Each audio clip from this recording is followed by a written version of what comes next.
Hello future me, Budget 2025 is here, so here's my attempt to talk about it. First and foremost, props to Malaysia. There are plenty of quality of life improvements coming for us Malaysians. Welfare support has increased, excellence and tax relief granted for our grandparents, public transport boost for school kids, new bus lanes for us to take advantage of, and minimum wages has gone up. And that's great for many of our workers and students here who wish to work in a part-time job. But my immediate thoughts were fresh grad leh. But that's a whole other issue, right? Now on the flip side, the costs are also rising. There's new taxes on sugar and non-essentials. They quote avocado and salmon. Please don't touch my Japanese restaurants. And other certain commercial services as well. And let's face it, right? These little costs here and there are just going to be trickled down to us consumers in the end, down the chain, down to our pockets. So I'll be breaking down this video into two parts, Malaysia quality of life and then the property side of things, just based on some of my thoughts and what I initially thought about it when I read them, right, and a bit of research. Now there's a general trend amongst economies where the Pareto principle applies, 80-20. To put this very loosely, right, 20% of people own 80% of the assets. Now this doesn't apply exactly to Malaysia, we're at about 20-50, and so now the T15s are being hit. That is a large part of Budget 2025. Tax the rich and help the poor has always been something the government has been trying to do a little bit by little bit each year. Now it's no secret that the wealthy have their ways of lowering their payable tax, relying on that, rolling on the money. It's not easy, but tax is a percentage game, right? The richer you are, the more painful it becomes. So now instead of taxing the T15s, we put them on immediate expenses, right? Petrol subsidies are cut, education subsidies are cut, medical expenses in government, which has always been about helping the less fortunate, giving medicine out for RM1, cut as well. Hopefully this will help spread the resources we have to those who really need it. But we also took them in another way. 2% tax imposed on dividends earned above 100k, flat rate. Now, if you own a company, right, dividends are a way for you to spread out your income and to also pay yourself, which allows you to enjoy a lower corporate tax rate, about 17 to 25%, depending on the threshold, and individuals 0 to up to 30%.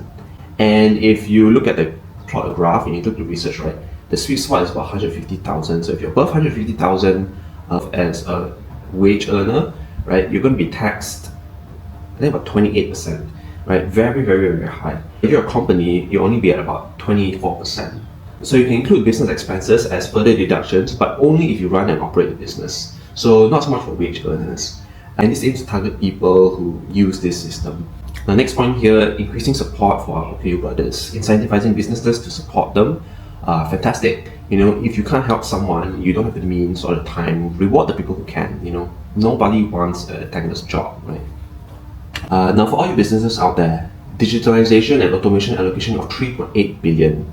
At this moment, there's not exactly sure what this entails, but hopefully this, along with the increment from 50 to 100,000 on exemption of the stamp duty, will ease startup costs for young entrepreneurs. And after all, Malaysia is a place of opportunity. Now, property related, starting light, work-life balance, tax relief on flexible working arrangements, especially for new parents.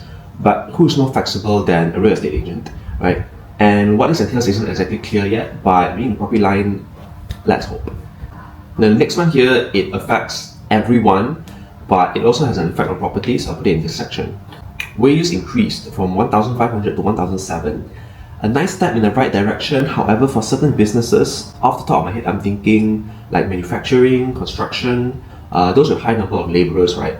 The increased cost for your laborers, combined with EPF enforcement on foreign workers, this is a huge increase in cost. Think 200 ringgit per head, and on top of that, 12% EPF contribution overall being added to the construction portion of your development.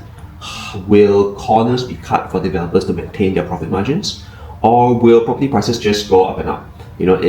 Probably a bit of both. Hopefully not the former. Now circling back to the rest of us, fresh grads, wage earners, right? There's hope as well. The progressive wage policy, the PWP, which aims to add different salary floors. So let's hope, fresh grad, first class honors, 5,000. My dreams lah. At least fresh graduates, we have loans to pay. At least most of us do. And the next interesting one, Tax exemptions for foreign source income has been extended to 2036. So this means that income sources from overseas, for example, money sent back from my brother from the US, will not be taxed by Malaysia. And dividends from overseas, like share market investments, be it company specific or ETFs, will not be taxed there. And best of all, rental income from overseas properties, these will not be taxed at all. That's great if you're investing offshore. Now the next thing, industrial. There's two main things. The first one, tax allowance for logistic companies at smart logistic complexes. Now these are huge industrial properties that are receiving incentives to park at one central location, easing traffic routes, smoothing our Shopee deliveries. So what happens when these companies are incentivized to set up here or move away from traditional warehouses? Well, now in my opinion, it's more on a long-term plan for smoothing out logistics. Now the second one, carbon tax on steel, iron and energy, and in other words, increased costs for certain industries at the manufacturing level, right? It's great for Mother Earth, but would this cost trickle down to lower the rent or at least halt the growth of rent and in turn the value of said industrial factories? No, not in my opinion. One of my tenants might argue against rental using this point, but ultimately there are a lot of factors that go into choosing a factory space, logistics, your neighbors, your height, your floor loading, and many, many more, right? So if your tenant wants to move out, they'll have much bigger priorities than rent increment. And this can be applied to the previous point of moving away as well. These are just nudges that hopefully lead to a better earth and better traffic, right?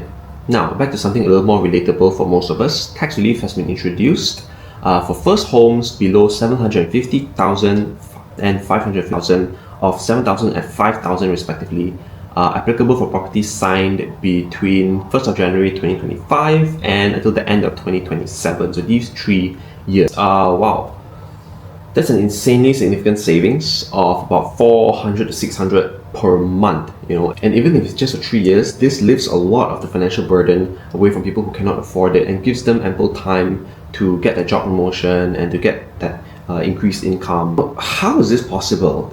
Why these numbers? If you look at properties around Malaysia, right, if your first purchase is for investment, right, where do you want to be? What defines a good investment? Multiple or reliable income streams?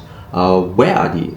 Basically, where there's job demand, busy traffic jam areas, high footfall areas, typically 700,000 and above, which is higher than the threshold. So not only is it targeted for low to mid-income families, but also far away from hot investment areas, as it is intended for own stay.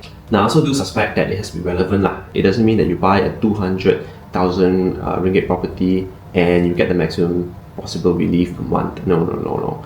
That's way too good to be true. Yes, there are many ways to invest, but this locks many of the investors out due to its lower price range, as again, this is meant to help first-come owners who are finding it tougher and tougher, especially when property appreciation has been leaving wage increments in the dust for decades, right? So overall for Budget 2025, there is a lot of reduced pressure on the lower income groups and support for them. There's a lot of support for OKU and the baby boomers who are all grandparents at this point. And there's also increased pressure on the higher income groups, taking away incentives and reliefs that they do not really need. Inheritance tax is not a thing yet, but watch out for that one. And between the push for making housing more affordable and high-speed rails coming, overall 2025 is looking really good, especially for Johor. The good things are finally coming for Johor. And with that, this is my take on Budget 2025 and my first attempt to study any budget really. So hopefully I didn't get too many things wrong or have any controversial opinions that just doesn't make any sense, right? Again, this is like my second video, so let's hope for Budget 2026 to look great as well and for the videos to improve. And I'm gonna pack my bags now. Okay, bye!